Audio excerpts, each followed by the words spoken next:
A scatter chart shows the relationship between two different variables, which can be called as like bivariate, and it can reveal the distribution trends. It should be used when there are many different data points and you want to highlight similarities in the dataset.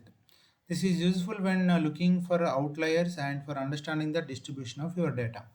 So in this example, we are taking the like two data from the two columns from the previous data set like DF income and age.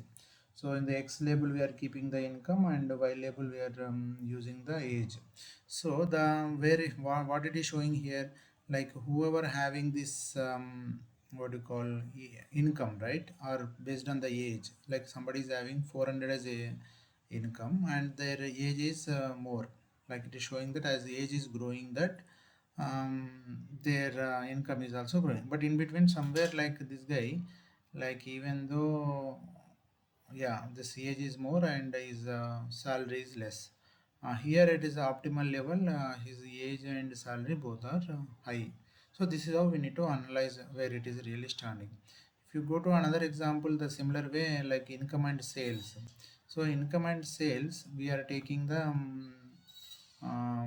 income is growing up to 400 and then some max 470 or something, and then the actually the sales rate, the number of sales and all, as we quantify 115 to 140. So here who is taking the income like around 200 and all, they are doing more sales. Maybe it is outlier, or some CEO or CTO or higher grade people may not be doing the sales, but maybe on their behalf of somebody else, their subordinates might be doing.